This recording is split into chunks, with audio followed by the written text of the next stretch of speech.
जिस दिन आप अपनी यादों को एक चिप में सहेज लेते हैं, उसी दिन आप अपनी आत्मा को नीलाम कर देते हैं। शहर की सबसे आलीशान इमारत मेमोरी टावर की 50वीं मंजिल पर एक लाश पड़ी थी।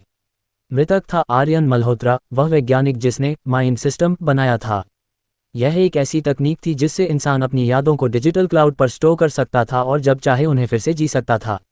डिटेक्टिव रवि ने जब कमरे में कदम रखा तो वहां न खून के धब्बे थे, न ही संघर्ष के कोई निशान। आर्यन की आंखों में एक अजीब सी शून्यता थी, जैसे उसका शरीर तो यहीं था पर चेतना कहीं दूर किसी अंधेरे में खो गई हो। रवि ने अपना पुराना ओवरकोट उतारा और जेब से एक साधारण सा नोटपैड निकाला। इस हाईटेक जमाने में जहां लोग दिमाग से फाइलें ट्रांसफर करते थे, रवि को कलम और कागज की खुरदुरी सच्चाई पर भरोसा था। जूनियर ऑफिसर ने पास आकर धीरे से कहा, सर, कोई सुराग नहीं मिला। सीसीटीवी फुटेज डिलीट कर दी गई है और आर्यन के दिमाग की चिप गायब है। रवि ने एक गहरी सांस ली और लाश के करीब झुककर देखा।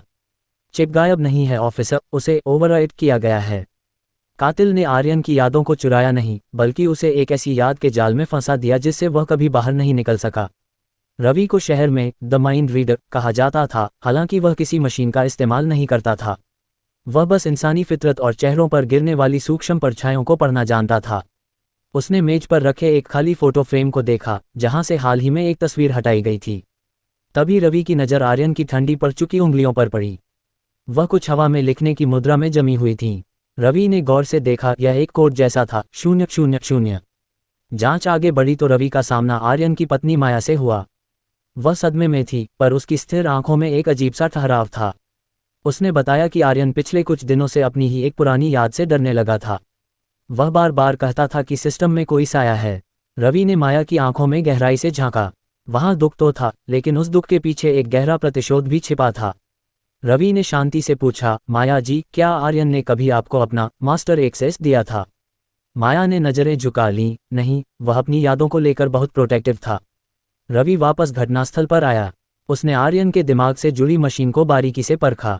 माइंड सिस्टम की एक गुप्त खासियत थी, अगर दो लोग एक दूसरे से भावनात्मक रूप से गहराई से जुड़े हों तो वे एक दूसरे की यादों में बिना किसी पासवर्ड के प्रवेश कर सकते थे। इसे तकनीक की भाषा में इमोशनल सिंक कहा जाता था। रवि की नज़र कमरे के कोने में पड़े एक पुराने अखबार पर पड़ी। खबर बरसों पुरानी थी, आर्यन की पहली पत्नी की एक रहस्यमयी कार दुर्घटना में मौत। रवि के दिमाग में कड़ियां जुड़ने लगीं। उसने माया के अतीत की छानबीन करवाई तो एक चौंकाने वाला सच सामने आया। माया दरअसल आर्यन की उसी पहली पत्नी की छोटी बहन थी। रवि ने माया को फिर से बुलाया, इस बार आर्यन की उसी अंधेरी लैब में। माया जी, रवि ने सन्नाटे को चीरते हुए कहा, आर्यन ने मरने से पहले एक कोड छोड़ा था, 000। मैंने पहले सोचा कि यह कोई गणितीय शून्य है, लेकिन असल में यह एक तारीख का संकेत था। वह तारीख जब आपकी बहन की जान गई थी। माया का चेहरा पत्थर जैसा हो गया। रवि आगे बढ़ा, आपने आर्यन से प्यार के लिए शादी नहीं की थी। आप उसकी यादों के तहखाने में घुसना चाहती थीं। आप जानना चाहती थीं कि उस रात कार का एक्सीडेंट हुआ था या आर्यन ने उसे जानबूझकर मार गिराया था। माया की आंखों में अब आंसू नहीं, चिंगारी थी। उसने उसे मारा था डिटेक्टिव। आर्यन ने अपनी तकनीक का इस्तेमाल करके अपनी यादों से उस गुनाह को मिटा दिया था ताकि वह चैन से जी सके। लेकिन वह भूल गया कि माइंड सिस्टम में मिटाया हुआ डेटा भी कहीं न कहीं घोस्ट फाइल्स के रूप में बचा रहता है। माया की आवाज़ में कड़वाहट थी। मैंने बस इतना किया कि उस पुरानी याद को खोजा और उसे आर्यन के वर्तमान के साथ जोड़ दिया।